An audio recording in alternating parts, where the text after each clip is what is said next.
கிறிஸ்துவுக்குள் மிகவும் பிரியமான தேவனுடைய பிள்ளைகளே, இந்த காலை நேரத்தில் உங்களை சந்திப்பதிலே மிகுந்த மகிழ்ச்சி அடைகிறேன். கர்த்தர் ஒவ்வொரு நாளும் நம்மை போஷித்து பாதுகாத்து பராமரித்து வருகிறதை நினைத்து கர்த்தரை ஸ்தோத்திரிக்கிறேன். இன்றைக்கும் தியானத்துக்கு எடுத்துக்கொண்ட வேத வசனம் 1 பேதுரு 5:5 வசனம்.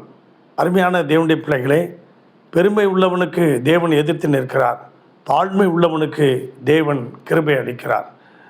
அப்படியாக ஒரு ஊரில் எஸ்தர் என்கின்ற ஒரு சகோதரி இருந்தாங்க.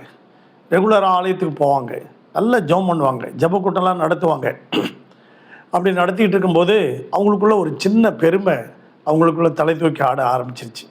அங்கே இருக்க எல்லாருக்கிட்டையும் என்ன மாதிரி ஜெபம் பண்ண முடியாது, என்ன மாதிரி யாருமே இந்த மாதிரி ஊழியம் செய்ய முடியாது அப்படின்னு சொல்லிகிட்டு இருக்கும்போது அந்த ஊருக்கு ஒரு போதகர் வந்தார். அந்த போதகர் அந்த ஜெப கூட்டத்தில் ஒரு சின்ன பையனை கூப்பிட்டு, நீ ஒரு ஆரம்ப ஜெபம் பண்ணப்பா அப்படின்னு சொன்னார்.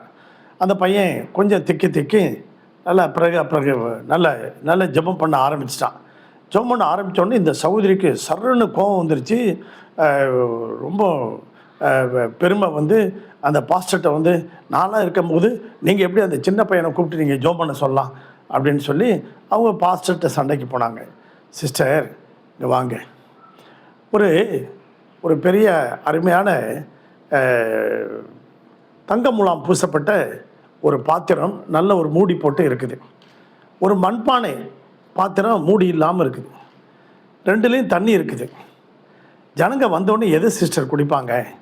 அந்த மண்பானையில் இருக்கிற தண்ணியை குடிப்பாங்க பாஸ்டர் அப்படின்னாங்க. அப்படி தான் சிஸ்டர், உங்கள் வாழ்க்கை இந்த தங்க முலாம் பூசினது மாதிரி மூடி போட்டு உங்கள் வாழ்க்கை எல்லாமே அந்த பெருமைங்கிற ஆவியெல்லாம் உள்ளே போட்டு அடக்கி வச்சுருக்கீங்க நீங்கள். ஆனால் சூழ்நிலைகள் வரும்போது அது உங்களுக்கு தெரியுது. ஆனால் மண்பானை இருக்குதே, அதுதான் அந்த சின்ன பையன். வந்தோடனே அதில் அவன் வாயிலிருந்து புறப்பட்டு வந்த வார்த்தைகள்லாம் ஜீவ வார்த்தையாக வந்தது.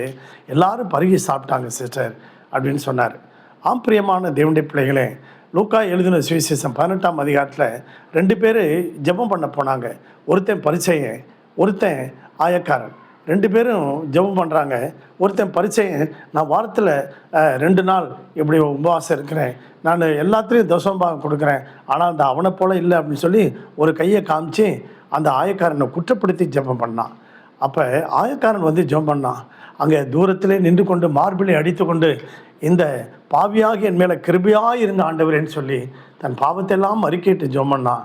அப்போ ஆண்டவர் அவனை பார்த்து சொன்னார், அவனல்ல இவனே நீதிமானாக்கப்பட்டவனாய் அவன் புறப்பட்டு சென்றான்னு சொன்னார். ஒரு நீதிமான் எப்படி இருப்பான் பாருங்கள். பாவத்தை அறிக்கையிட்டு ஜெபம் பண்ணும்போது இவனை கர்த்தர் நீதிமானாக்குகிறார். நீதிமான்களுடைய கூப்பிடுதலுக்கு கர்த்தருடைய செவி திறந்தே இருக்குது. நீதிமான்களுக்கு வரும் துன்பங்கள் அநேகமாக இருக்கும். கர்த்தர் அவைகள் எல்லாவற்றிலும் நின்று உங்களை விடுவிப்பார். இன்னைக்கு விடுவிப்பார். இன்னைக்கு விசுவாசிக்கிறீங்களா? உங்களுடைய எல்லா கஷ்டம் துன்பம் எல்லாத்திலிருந்து ஆண்டவர் உங்களை விடுதலாக்குறார். உங்களுக்காக ஜெபிக்கட்டுமா? பரலோக பிதாவே, இந்த சத்தத்தை கேட்டுக்கொண்டிருக்க ஒவ்வொரு பிள்ளைகளையும் ஆசீர்வதிங்க.